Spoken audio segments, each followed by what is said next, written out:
महाराष्ट्राच्या पवित्र मातीत जन्मलेली एक कन्या जिने स्वतःच्या आयुष्यातील दुःखावर मात करत संपूर्ण भारताच्या इतिहासात सुवर्णाक्षरांनी आपलं नाव कोरलं, ती म्हणजे लोकमाता पुण्यश्लोक अहिल्याबाई होळकर। पांढऱ्या साध्या साडीत मातृवत तेजस्वी व्यक्तिमत्व, हातामध्ये महादेवाची पिंड आणि मनामध्ये शिवभक्तीचा अखंड दीप। सत्ता असूनही साधेपणा, वैभव असूनही नम्रता आणि राजसत्ता असूनही धर्मसेवेची अखंड निष्ठा, हेच त्यांच्या जीवनाचं वैशिष्ट्य होतं।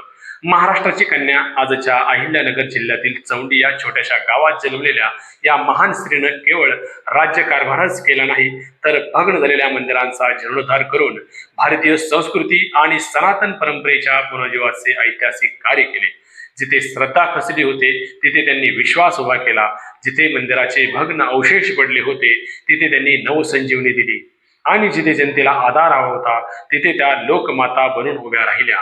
आजच्याच अहिल्यानगर जिल्ह्यातील चौंडी या छोट्याशा गावात 31 मे 1725 रोजी जन्मलेल्या या कन्येनं केवळ एका राज्याचंच नव्हे तर जनतेच्या हृदयाचं राज्य जिंकलं। महान विभूती लोकमाता अहिल्याबाई होळकर हे नाव उच्चारताच डोळ्यासमोर उभं राहतं ते पराक्रम, समर्पण, न्यायप्रविता, धर्मशीलता आणि मातृत्वाचा जिवंत इतिहास। राजा होण्यासाठी सत्ता लागते, परंतु जनतेच्या हृदयावर अधिराज्य गाजवण्यासाठी ममता, करुणा, न्याय, त्याग आणि निष्ठा लागते।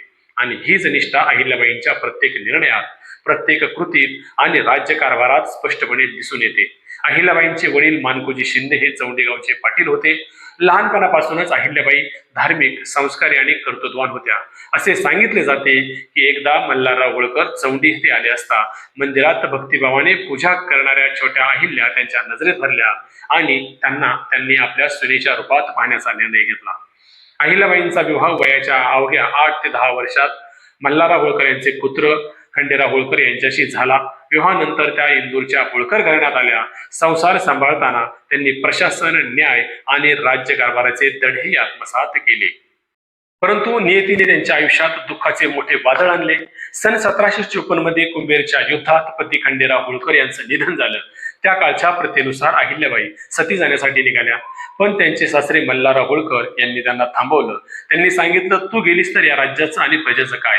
हा केवळ निर्णय एका स्त्रीचं जीवन वाचवणारा नव्हता, तर पुढे लाखो जनतेसाठी न्यायाचा दीप बनणाऱ्या एका महान राज्यकर्त्याचा जन्म होता। पण दुःख इथंच थांबलं नाही। सासरे मल्हारराव होळकर यांचं निधन झालं, पुत्र मलेराव यांचा मृत्यू झाला, मुलगी आणि जावयाच्या निधनाचेही आघात त्यांनी सहन केले। असंख्य दुःखांची वादळं त्यांच्या आयुष्यात आली। कोणतीही सामान्य व्यक्ती या दुःखांनी खचून गेली असती, पण अहिल्याबाई डगमगल्या नाहीत। त्या अधिक खंबीर बनल्या। स्वतःच्या अश्रूंना सामर्थ्यात बदलत त्यांनी संपूर्ण प्रजेलाच आपलं कुटुंब मानलं। जनतेच्या सुखदुःखात सहभागी होत त्यांनी राज्यकारभाराला केवळ सत्ता नव्हे तर मातृत्वाची ऊब दिली। त्यांनी शस्त्रांऐवजी मुत्सद्देगिरी, ध्येय आणि उत्कृष्ट सैन्य व्यवहार रचनेचा वापर करून राज्य सांभाळले। अहिल्याबाई या भारतातल्या सर्वश्रेष्ठ महिला प्रशासकांपैकी एक मानल्या जातात। त्यांच्या दरबारात गरीब असो वा श्रीमंत सर्वांना समान न्याय मिळत असे। त्या स्वतः लोकांच्या तक्रारी ऐकत असत। शेती, व्यापार, पाणी, रस्ते, सुरक्षा व्यवस्था आणि जनकल्याणावर त्यांनी विशेष भर दिला। म्हणूनच जनतेने त्यांना प्रेमानं नाव दिलं लोकमाता। अहिल्याबाई होळकर यांचे कार्य केवळ राज्यकारभारापुरते मर्यादित नव्हते। त्यांनी भारताच्या सांस्कृतिक आणि धार्मिक वारशाचे पुनर्जीवन करण्याचे ऐतिहासिक कार्य केले। अनेक आक्रमणामध्ये उद्ध्वस्त किंवा दुर्लक्षित झालेल्या अनेक पवित्र स्थळांकडे त्यांनी कर्तव्यभावनेने पाहिलं। विशेषतः काशी विश्वनाथ मंदिर जे औरंगजेबाच्या काळात उद्ध्वस्त झाल्याचा उल्लेख इतिहासात आढळतात, त्या पवित्र मंदिराचा पुनर्निर्माण आपल्या स्वखर्चातून करण्याचे मोठे कार्य अहिल्याबाईंनी हाती घेतलं।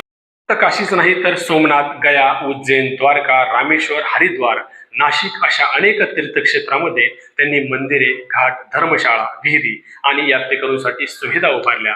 त्या फक्त मंदिरांचा जीर्णोद्धार करत नव्हत्या, तर श्रद्धा, संस्कृती आणि समाजाचा आत्मविश्वास पुन्हा उभा करत होत्या। आपल्या जेजुरीशीही अहिल्याबाईंचं अतूट नातं होतं। जेजुरीतील मल्हार तलावाचा विकास तसेच मंदिराच्या जीर्णोद्धारासाठी त्यांनी योगदान दिल्याचा उल्लेख इतिहासात आढळतो। खंडोबा भक्ती आणि धार्मिक कार्यातून त्यांनी जेजुरीच्या पवित्र भूमीलाही आपला स्पर्श दिला। म्हणूनच अभिमानानं म्हणावंसं वाटतं, अहिल्याबाई होळकर या केवळ मालव्याच्या राणी नव्हत्या, तर महाराष्ट्राची कन्या आणि संपूर्ण भारताची लोकमाता होत्या। सत्ता अनेकांकडे असते, पण जनतेच्या मनात कायमच घर करणं फार थोड्यांना जमतं। आणि ते अजरामर स्थान अहिल्याबाई होळकर यांनी आपल्या न्यायाने, ममतेने आणि जनकल्याणाच्या कार्याने निर्माण केले. आज त्यांच्या जयंतीनिमित्त महान लोकमातेला त्रिवार अभिवादन. लोककल्याणकारी राजमाता पुण्यश्लोक अहिल्यादेवी होळकर यांच्या पावन स्मृतींना विनम्र अभिवादन. अहिल्यादेवींच्या 301 धन्यवाद.